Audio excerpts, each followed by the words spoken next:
All right. Well, it's 6 o'clock. I think, Seth, are we good to go? Yes. Sweet. Awesome. Well, welcome everyone. Thank you so much for taking the time out of your Wednesday evening to join us here as we continue our 8830 celebration here at ASU. My name is Nick DePonte. I am the Assistant Director of Fitness with the Sunderville Fitness and Wellness team here at ASU. So I'm super excited to be here and be able to talk a little bit about adaptive recreation at ASU and also historically a little bit. Disclaimer, I'm not an expert in history of adaptive recreation, so but yeah, so excited to talk. What we're going to do is I'm going to talk a little bit just about what's going on, some of that history, some of the things we do at ASU. From there, we have two athletes from one of our programs called Devils Adapt that have been huge parts of our program. They're going to speak to their experiences in the adaptive recreation world, both here at ASU and beyond. So super excited to hear from both Kevin and Victor later on. And then we'll open it up for some Q&A to talk either to them about their experiences or to me from the fitness, wellness, sports world, what's going on in the adaptive recreation. So I think that's it. We'll get started. Seth, on my screen, the video went away. Oh, there it is. All right. Perfect. I thought it went away. All right. So let's go ahead and get on started here. All right. So when we talk about adaptive recreation, a lot of where things got pushed and really driven is from the sports world, and really where a lot of opportunities came is from that sports world. I also, sorry, quick back housekeeping thing because question just popped up there about the interpreter dropping off.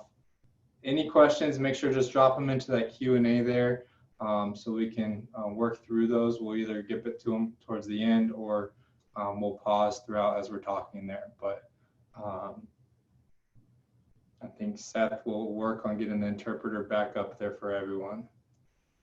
So, all right, so one of the first places and really a place that's kind of seen as the foundation or founding of adaptive sports is at Camp Shriver out of Maryland.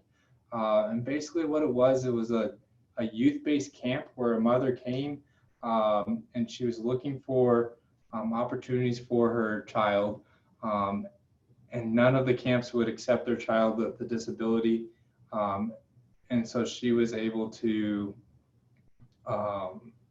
basically they started a camp specifically for children with disabilities, focused around sports activities, just like you would see in a traditional camp. They just took all those activities and made them work for these children with disabilities. So that was in the 1960s. From there, the very first Special Olympics started in 1968. And that was held at Soldier Field in Chicago. So shout out to all the Midwest people, first one held out there. From there, 1971, Special Olympics got official approval from the USOC. And so the United States Olympic Committee. So it started to grow from there. In 1983, about 4,000 athletes from 50 different countries came to participate in the Summer Games in Louisiana. So it started to get, and through the 80s, a lot of global recognition started building up around the Special Olympics there. And then in 1993 was the first time that the games were held outside of the United States, over in Austria. And then 2007, just to show how big the games have become, and it's continued to grow even bigger. But the Shanghai Games were broadcast internationally with over 75,000 athletes from over 100 or from 164 different countries. So huge growth there just in that 45 years there. So, so that's kind of historically. When we talk about where recreation, where it's going, a lot of it is has been driven from youth. And so when we talk about, we'll see a slide here in a second talking about ADA, but when we talk about youth, um, children with disabilities now in today's culture are able to grow up with experiences, thankfully as a big part from the ADA there. But what we see here is from this youth participation translates into adult participation as well. But the motivations actively mirror able-bodied participants. Some kids love competitions, others love socialization, others exercise. And so going back to that last slide that I talked about, where it's heavily sports focused leading towards Special Olympics, what we see from this study and this research is that not all, we need to be offering multiple avenues of recreation, both in a highly competitive, all the way down to just exercising and then working in socialization. And they're just like we see with able-bodied participants in sport and activity. Over 73,000 children are participating in disability sport. About half of those are under 15, and then the other half are in that 15 to 18 range. And then of those participating in programming, only about 8% are exclusively competitive, and almost half of the programs offer recreational competitive programs there. So again, hitting on that emphasis of we can't just focus on adaptive sport in that competitive realm, because that's missing 92% of what our people are looking for there. So just a little bit about the ADA here. So Title III of the ADA is the part that kind of focuses a lot on the recreation side, but it provides access to recreation programs for people with disabilities. So what we saw with this 30 years ago when this got implemented, parks and recreation and collegiate rec centers were starting to blossom all over the country. Their rec centers on college campuses were being built left and right and being blown up, and just elaborate fitness facilities. With ADA, that expectation came for them to be inclusive. And so with that, the way they were built, the so fitness companies started to get on board to develop some adaptive equipment to meet the demand. Honestly, that's still an area of growth, which I'll share about when we talk about some of the things we have at the STFC, but fitness companies still haven't fully caught up to the demand. So, all right, so quick history. Like I said, I'm not an expert in that, so I don't want to spend too much time on it. What I do know a lot about is what we do here at ASU. And so that's really what I want to spend a good chunk of time talking on, is our services, how we really go about serving students with disabilities and really being a part of the adaptive recreation community.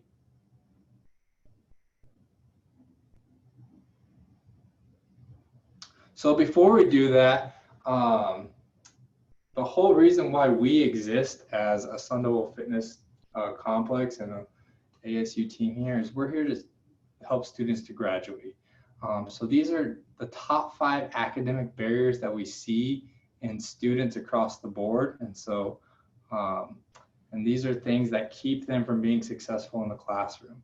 And so there's really 3 of these that stand out to me as I'll call myself a fitness professional, but really a wellness professional, is stress, anxiety, and depression.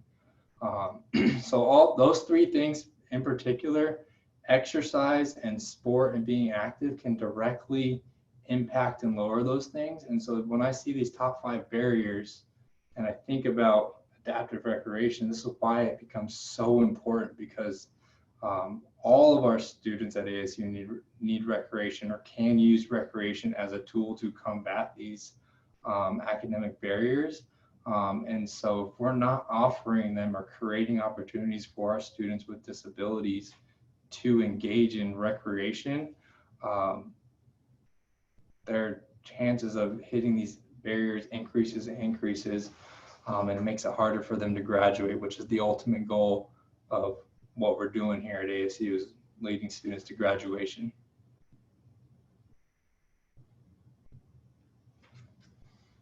So how we do this, just kind of looking inwardly at our team and the way we develop and focus our programming, is we have kind of 4 pillars of programming that we look at. So live is that physical sense of getting active, gym, but we also focus on the emotional well-being, academic well-being, and then engaging. So how are we building a social activity around? And we're going to talk a lot about our Devil's Adapt program, which hits all 4 of these in one amazing program.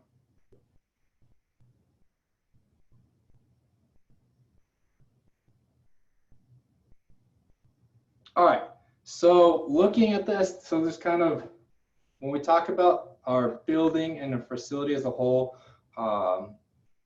we've done a lot of different things over the years to add a more inclusive environment, to make our buildings feel welcoming for all students, but especially students with disabilities. So when you traditionally think of a gym or a rec center, it's a big, scary, huge building with hundreds of people. Crowd. If you've ever been in the Tempe SDFC at 5:30, there's, like, if I were to walk downstairs right now, not right now with coronavirus, but in a normal semester, there would be there'd just be shoulder room only, bumping people. Not the most inclusive environment there. I mentioned a little bit about the equipment. So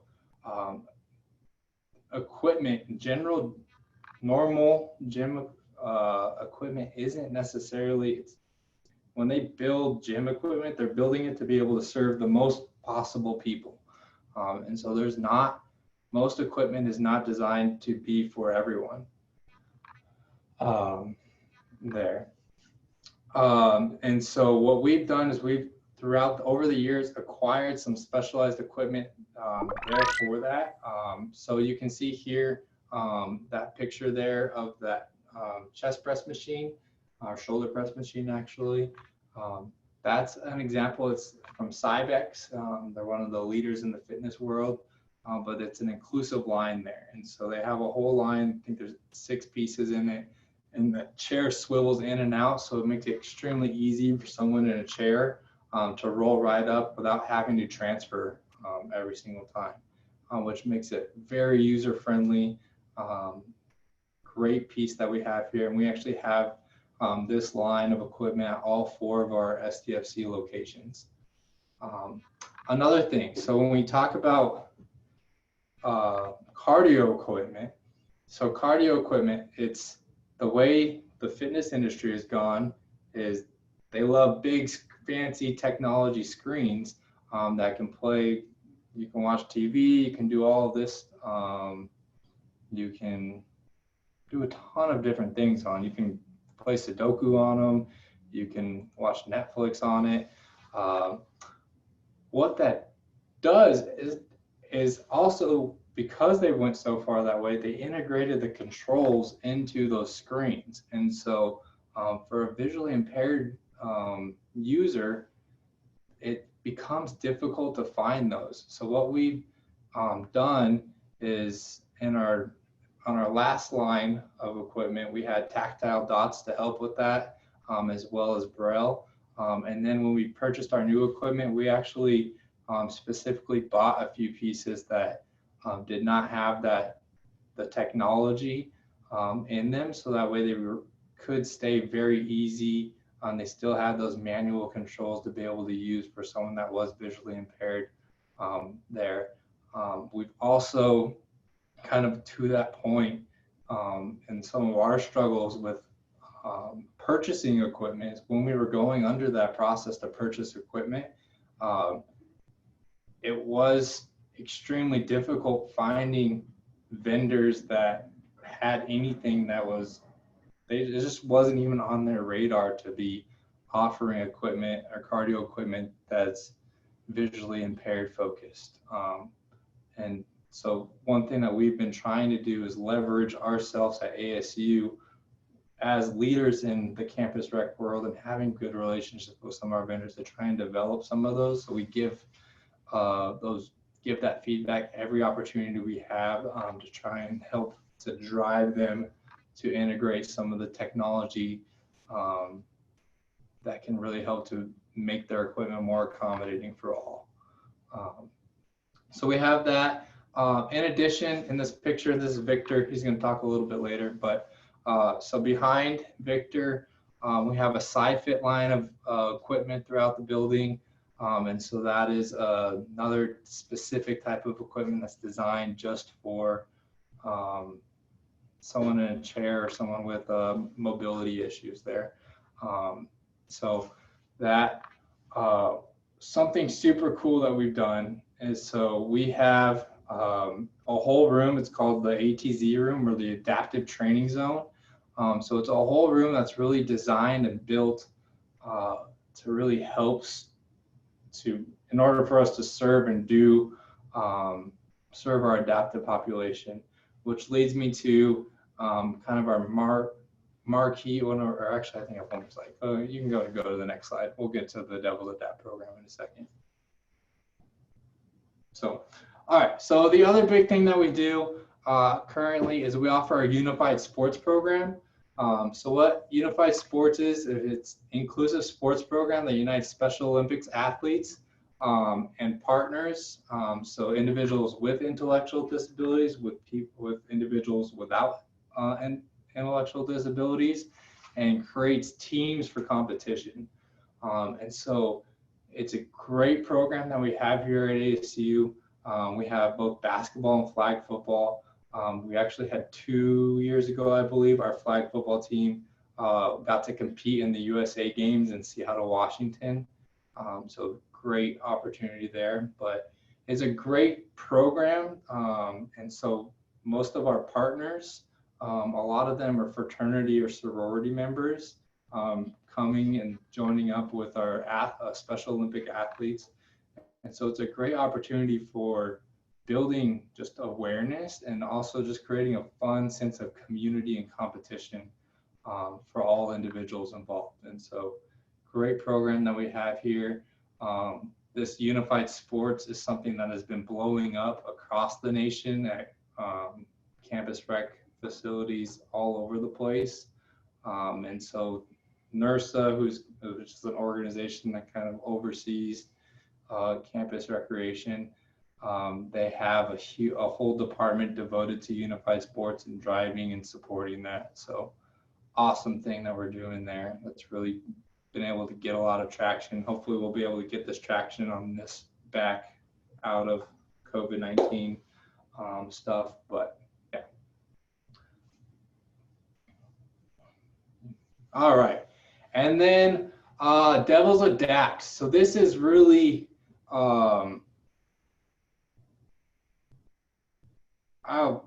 it's the best adaptive program in the nation. So I'm not biased at all. But really, it's an amazing program. Kevin and Victor are going to be able to speak a lot more to it than me, as they are athletes in it. But basically what it is, it's a 9-week training program for adaptive athletes.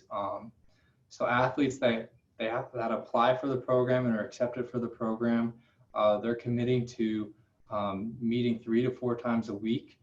That's not necessarily doing 3 to 4 workouts a week always. So it's 3 to 4 days a week, doing 3 workouts. And then we also work in, we do a Fun Fridays. And so they're doing different activities that are really more focused on community building sense, and also a sense of challenging and really shifting that mental state, which we'll talk about in the mental, or with the goals of the program there. Each athlete has a designated coach that's really there to help walk them through the program, get that kind of one-on-one sense. And so what's really cool, so kind of go into the goals of the program. There's a two-pronged approach with the goals there.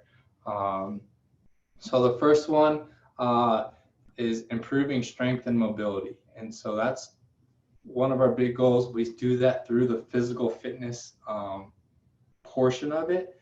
The other big goal of the program is really diving into more of the mental state and the confidence of athletes. And so really we're focusing on empowerment and just really using fitness and building physical strength as a tool to unlock some potential and really help to change that mental state to empower our athletes to do things they never thought were possible. And there's countless stories from our athletes over the last 2 years of the program that they've done things that they've never thought they could do that aren't even necessarily physical related.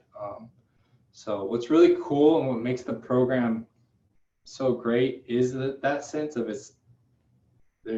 we've had from our programs anywhere from like 4 up to 8 athletes at a time. And with it, so there's the 8 athletes plus their coaches. So now there's 15, 16 people in a room. Each athlete has their own program, but they're there together seeing someone else challenge themselves and overcome obstacles that they never could do. So it's almost a built-in, you're a team, even though you're working on your own individual stuff, everyone's in there training as a team. We blast the music in there. It's a fun environment.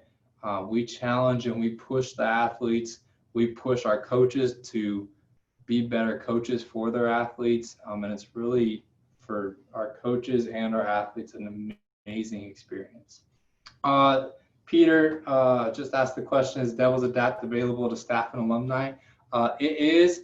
So we do give priority to our slots to students, but we do have opportunities for alumni and even some community members to be a part of the program as well. But so it is open to everyone.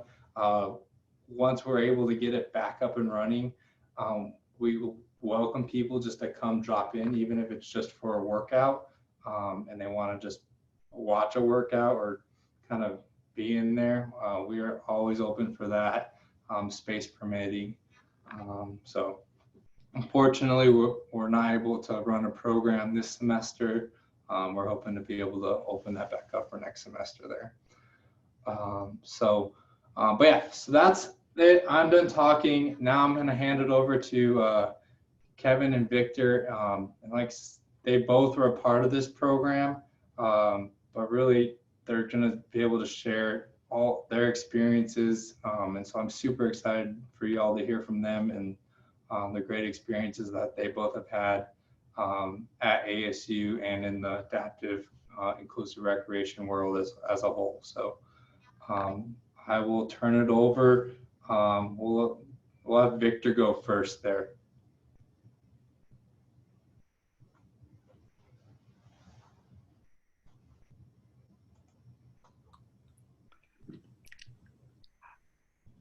Hi, Nick. Thank you for inviting me. It's a pleasure to be here. Yeah, and it's a pleasure for me to talk about this stuff because this program is a life-changing experience for me. I never thought I could do the things uh, I have overcome and achieved thanks to that. For example, I was told that I wouldn't be able to play any sports even if I work. And there was a that taught me how to do it. I now play sled hockey, I play top golf, and I play power child soccer.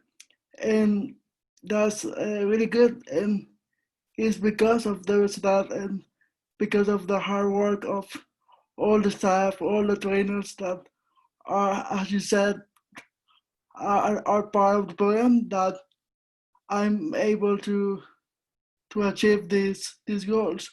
Uh, Before I started doing stuff, I wasn't able to walk by my own, and by by the end of the first class back in 2018, I took my first 4 steps by my own, and that's like a really huge achievement for me because I never thought I could walk. And as you said, one of my goals at the beginning was to improve my mobility to be more independent. But now I have like achieved more, so much more that I'm really grateful to be part of this program and to be able to share my experience so other people can get involved and see how this program can change people's lives and also build strong relationships because these athletes and the staff are now like part of my family, my second family here, and I'm very grateful for that. I I have I have to also say that I'm like one of the first athletes that got enrolled in the program back in 2018. And I've seen athletes and trainers grow but in this time, and it's not like you can see that it's not just about what you can do, but you see other people also pushing themselves and being better, and that motivates you to overcome the difficulties that presents the program and the challenges that are in place there.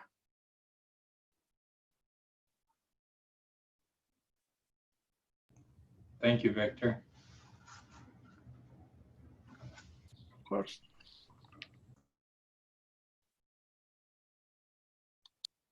Mic wasn't on. Hi guys, I am Kevin, and I think before we start, I want to let you know I am an amputee on the right side. At age 4, I decided to get my leg amputated. I thinking you don't need that anymore. So now I walk around with this cool leg.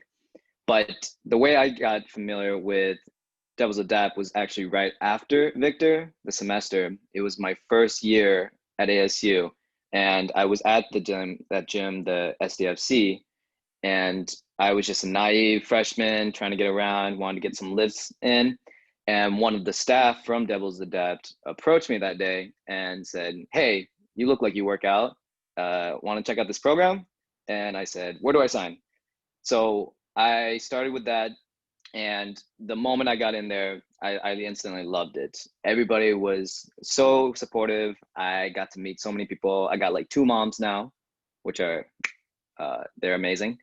So I just, like Nick said, I've been doing the training, and it's really helped me grow as a person, not just physically, like Nick said, but also mentally, because you learn that you're building a community for yourself, and the people are really giving you that confidence to live independently. And I think that's just the biggest takeaway from the program is, yes, you're there to improve your physical well-being, but I've really created an identity through sports. I've been doing it forever, and Devil's Adapt has been really amazing in, making that happen for my life. So really grateful for them. They're awesome. Highly recommend it, 10 out of 10. But yeah.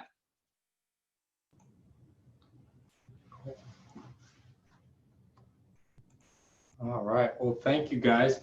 I have a couple questions ready for you guys to kind of throw at you, and then we'll throw it over to the crowd and see if they got anything. So my first one that I had is kind of before you met Devil's Adapt, what was your experience with adaptive recreation? Want to take it, Kevin, or should I? After you, Victor. Well, for me, I didn't have something similar to there was a that, and as I said, I I was told that by my physical therapist that I wouldn't be able to play any sports, adaptive or not, and that's that wasn't true because thanks to those adapt and how the program is structured, uh, I'm able to play adaptive sports and like I also have a disability, a cerebral palsy that in a way limited my mobility, but not my will to play and overcome obstacles. Thanks, Victor. For me, I've been very familiar with sports since the young age of 7. I was after the operation at age 4. I was just a young boy with too much energy to handle. God bless my mother for raising a devil child like me. But we've always the first thing we got into was swimming, running, and we just tried to do whatever. And if I failed at it, I at least tried. But I've been very familiar with adaptive sports, and so I was very familiar when I jumped into it. But still, Devil's Adapt was something great. I really built a strong community. I actually call them my second family, and I love it because it's literally a shouting match of who can be louder, and sometimes I win, but yeah. And Kevin actually works for us now, so he also got a job kind of out of it too. So Not biased though. not biased at all. Cool. Throughout what kind of thinking through your life, what was the biggest struggle that you had that kind of using adaptive recreation helped you to address or overcome? Again, you wanna go or should you go? Victor. I can go. Yeah, you go. All right, go first, Kevin. So actually, big a big shock too. I actually was a very shy kid. Obviously for the leg, I think it was such a hard thing to accept. I wanted to be normal like all the other kids. Stuff would come from recess, from them being able to do stuff that like going upstairs, like that I couldn't do. I'd always have to use the ramp. So for me, that was a lot. It made me self-conscious, absolutely. And when I started doing sports, that's what kind of gave me that confidence because nothing else mattered around me. Uh, the leg didn't matter. I was running and keeping up with everybody. So that's how sports and fitness has really just played in my role. It's given me that confidence that's just made me who I am today. Yeah, and like I can feel related to what Kevin said because I fought so hard to be seen as a normal guy, like being being seen as equal with the other people that I forgot what made me different, and I like thanks to this environment at the Resedat, I can be different and embrace that difference and not pay attention uh, about what other people say or think because I'm overcoming and fighting with myself to improve and to be better. And I have the support of a community that feel the same way and are very supportive with this mindset. Also, I have seen other people that comes into the ATC and they get really impressed by what we do there, and that's how I think we also are making an impact in the ASU community, and I'm like really proud of that too. Awesome.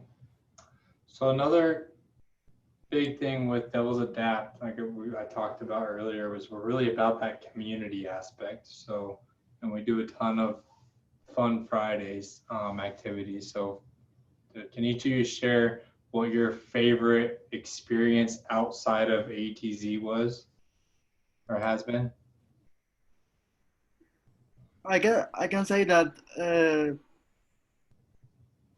it's a hard it's a hard choice, but I I have to say that playing hockey was really good because it was the first time I actually play any adaptive sports. But we have like each class we go to Top Golf, and we get to bond and be really close to each other, and also challenge each other to like have fun, but also to play, and that's my second best. And I know that many of the my fellow athletes feel the same way about Top Golf. Ditto on the Top Golf. Yeah, I love that. And just all the rest of the events too. Because, like you said, the community, it kind of shows you that there's another side of you besides just sports Kevin, school Kevin, that we have interests outside too, and that we are human. And when we go to those events with the progress, the 9 week progress that you have for Devil's Adapt, you start to see people open up more about that. When we went to Top Golf, there were some athletes, some new ones that were they were on the quiet side. They were still trying to open up, but going to those events more and more, we started seeing someone completely changed, someone that was comfortable trying new things, that wanted to try those new things. And it's just, that's just the best feeling to see. Yeah, I think for everyone out there, part of with those extra fun activities, it really does help to drive exactly what Kevin was talking about, that get out of your comfort zone a little bit, both for our athletes and our trainers. And I think I can speak on behalf of the trainers. It's an equally powerful experience of being part of the program for our trainers as it is for the athletes. And really, what's so amazing, and when you see this group, the difference from week 1 to week 8 is, like they both have said, they become a family, and the trainers are a part of that family. It's not just athlete to athlete family, it's really one huge family, and everyone's a part of that. There's no ability, disability. It's just Victor, Kevin, Anna, James. It's just the people, and everyone's a person, and it's really becomes an amazing family that really, in that environment, cultivates and allows our athletes to push themselves in ways they maybe never thought they would be able to, both physically and mentally and socially. So super great there. Well, that's all the questions I had prepared. So at this point, we can turn it over to the crowd. I know we've answered a couple questions already in the chat there, so I'll just verbally answer a couple of them. We talked about Devil's Adapt Open. Downtown Phoenix campus does have adaptive gym equipment, so we do have that. Like I said, we have it at all 4 of our locations, have the Cybex adaptive line as well as the SciFit equipment, and the cardio pieces that don't have the technology on them, that are going to be more user friendly for a visually impaired user. And then there was another question, but it disappeared. More information for Devil's Adapt. I earned adaptive recreation. I shared if you look in the Q&A, I shared the link to our webpage that has specifically for adaptive recreation. So you can find some more information there. And then you can email, I think the contact on that page, I think is Anna Malagon.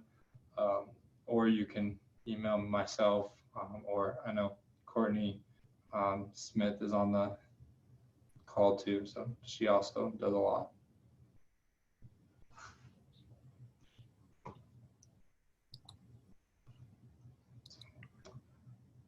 All right. All right, so question here, is individual goal setting an important component for the athletes to challenge themselves best? I'll let Kevin and Victor, I'll let you guys answer that as ex-athletes, current athletes. I can say that I always set a goal to myself to like, keep the motivation and to like keeping me accountable to achieve that goal. As I said at the beginning, my goal at the beginning of the first class was to take some steps by my own, and I kept that in mind. And by the very last class, I decided like I'm going to go for it, and I did, and was really good. And also like it's a way to like show and motivate and inspire other athletes that see how much you can push yourself to to do, to do the things that we do there. Yeah, I agree with Victor. The goal setting, it's just like for anybody else trying to work out, you need that accountability to keep you going for that. And it's with the trainers and the athletes. You need to set the goals yourself because that's how you're going to be independent. And then when you think you can't do something, that's when your trainer is going to jump in and say, yes, you can. And it just becomes just a balancing act. Like, what's the most we can push you to the limits? I, I can add something on that, Nick. Go ahead. In the first class, the head coach of the program, I told him my story about how soccer motivates me, and he put like the kicking a ball as a part of my workout to make me think that he was giving me what I wanted, but he was trying to adapt my program to achieve the goal that he wanted for me. So that way the trainers use that goal to make you improve during the workout program. Yeah, perfect answer there, because that transitions to the next question that we got brought up here, was who can qualify to be a trainer at Devil's Adapt. So really any ASU student can apply. The only real requirements is having a passion to really work in this field and make an impact. So very open there. The reason we're able to be so open is we have what we call a head coach. We have a full-time staff member, myself and Courtney and Anna Malagon. So all three of us from full-time, we have a head coach that really helped to develop curriculum and training on how to train athletes, how from that physical science, exercise science background, we're able to apply that and to really help. And so the way it works in the program is that head trainer is actually writing all the programs for all the athletes that are in the program. And then each individual coach is more executing the program with it. And so from a coach standpoint, that's applying you're going to learn why you're doing those things from that head coach. They're going to teach you like, hey, this is why I'm going to make Victor kick a soccer ball around. And so they're going to talk through that. And so then as the coach, you're now executing that and really focusing on going back to that goal setting. You're focused on really motivating and driving and pushing your athlete past where they think they can go and really unlocking their potential. So, but yeah, so it's really open for any ASU student to apply to be a coach there. And we love getting students. We've had students from that have had a ton of personal training, strength and conditioning, training athlete backgrounds. We've had people that kind of worked out a little bit on them by themselves and just really wanted to learn about it. So, but yeah, so that's who can apply to be a trainer in Devil's Adapt. Programs for faculty. So like I said earlier with Devil's Adapt, it is, we prioritize students with the program, but it is technically open for anyone to apply to be an athlete there. So there is potential for a faculty member to be an athlete there. As far as kind of, I guess, going back a little bit to the coach standpoint, if there is a faculty member that was interested in being involved in the program, we can always use some extra hands in the room to really help with, we have a lot. So if you reach out to Anna on the website or myself, we can help get you set up in there.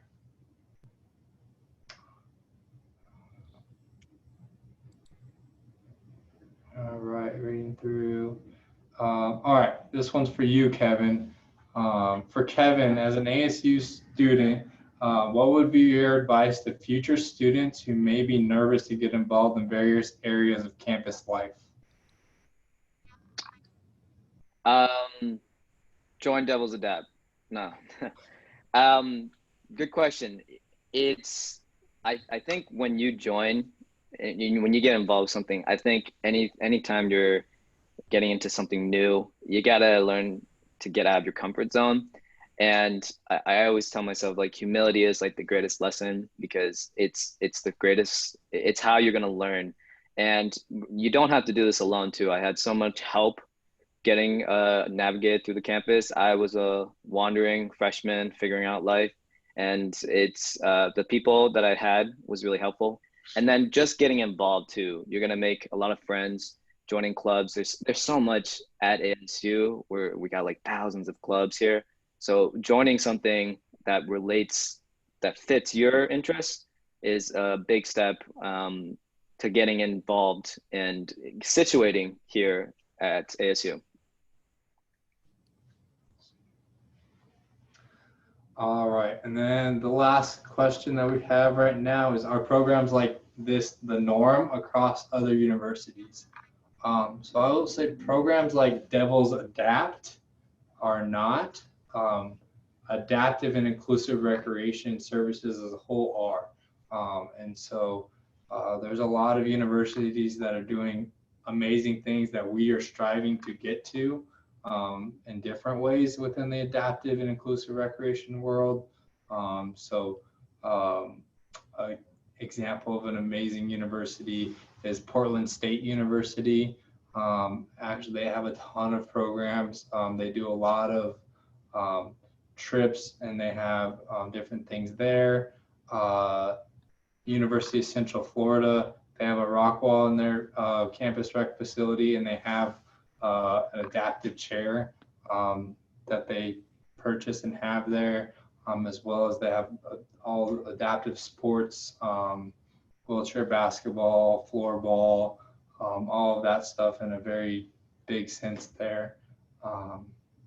So yeah, I would say inclusion and creating opportunities for adaptive students is the norm across universities, but the program like Devil's Adapt and the way it is pretty unique, and hope we've done some different presentations talking about it, and we've had different universities reach out to learn about it. So we're hoping that it can really grow honestly, the model that we've developed with Devil's Adapt, because I'm not a party to this presentation, but we're really trying to look how do we model that kind of environment and create that for students across the board, because it is such an inclusive environment that really allows a student to open up and really grow and use fitness as the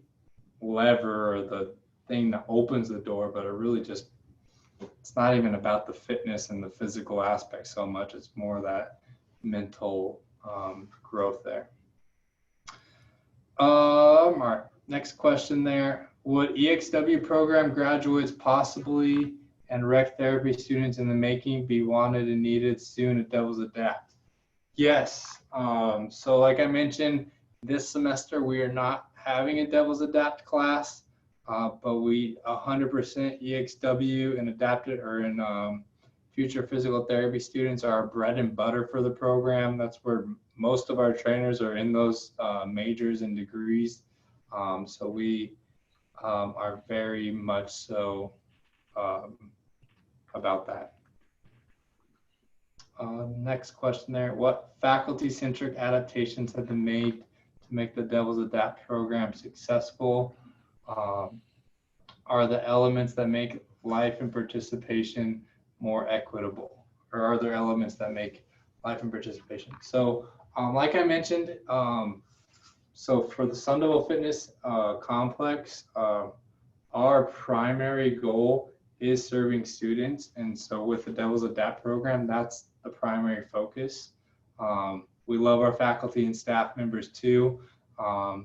And so, but as far as the programs go, it has been very student focused and student there. So we really haven't done much faculty centric stuff yet. I think that's something we can really look at how do we adapt and grow there. I know I've had a couple conversations with Peter in general with some of our different programs we've done and how do we make it better for and adapt for faculty staff there. Going back to, we just did a Pi Day 5K. So, oh, facility. Oh, I read that totally wrong. I read as faculty. All right, there, that's going on a side tangent. But there's the faculty answer. Facility stuff there. So what facility-centric adaptations have been made to make the Devil's Adapt program successful? So yeah, so that adaptive training zone room, what we did in there is it used to have just a bunch of selectorized equipment. It was really crowded and overdone there. We somewhat gutted the room, took a bunch out, threw in some turf in there, opened up the room to provide more space in there. And then we also purchased some equipment specifically for that. So we have multiple pieces that are specifically purchased for adaptive athletes in mind. And then we have some other pieces, and this is one of the biggest things that I like that from what I've seen across the nation separates Devil's Adapt from a lot of other adaptive recreation-based programs, is we bought some equipment that maybe at face value, you look at it and you're like, that's not an adaptive recreation piece, but we make it one. So Victor, so we have this thing called a tank. It's a sled. It's used to do sled pushes. You put weight on it and go. What Jason, our head trainer for Victor, used that tank to help Victor to be able to stand and walk. And Victor, you can share your experiences with the tank. I know you love the tank. Yeah, I like with the tank. I was able to win strength, but also like mobility. Focus on my improving the my steps, and also to focus and be mindful about my posture because I need all those things to work in an appropriate way. So the tank help me do it. And also when I want to challenge myself, I put more weight to the tank to make it harder for me and like being able to, like as I said, challenge and overcome. And also about what you said, we have a lot of things that we can in the making of the workout. We we adapt those uh, exercises or those equipment to what we need and what each individual athlete need in that moment. So we adapt the adapted program. Yep, exactly. And then the second part to your question there, John, is are there elements that make life and participation more equitable? Yeah, I think a lot of it's a part of the way we do the training program is our goal, back to what Victor talked about with part of his starting, was just to be able to increase his mobility and be able to do more things on his own. And so that's really where, when we develop our training programs, we're from the physical element, that's what we're focused on, is really how do we do activities of daily living and help our athletes to be able to do those better. And so we use fitness, and we'll get really creative with how we're offering it to simulate activities of daily living, and to give our athletes opportunities to train and get improve in those areas.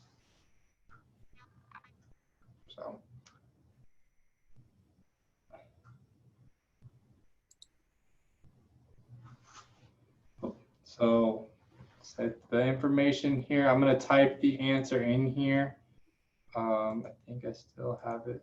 Oh, let me get it up real quick. I'll type the information for the Devil's Adapt program in here. But while I'm typing it, if you go to fitness.asu, or if you just type in like ASU Adaptive Recreation, you'll usually find the page. But I just added the specific link in there.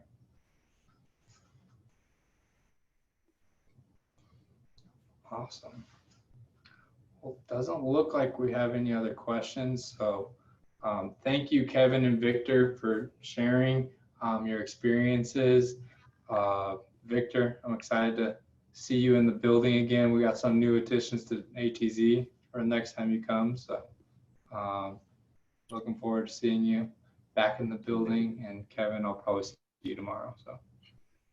Looking forward to seeing you, Nick, and thank you very much for inviting me and to be able to share my experience with the staff and maybe help other people to get involved with this program because it's really great. And nice to see you, Kevin. You're looking great, Victor. Thank you, everyone, for attending tonight. Nick. Oh, forgot the video.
That was a video for everyone that stayed around. Bonus. It's like at the movies when you leave early and then they do a special trailer or something.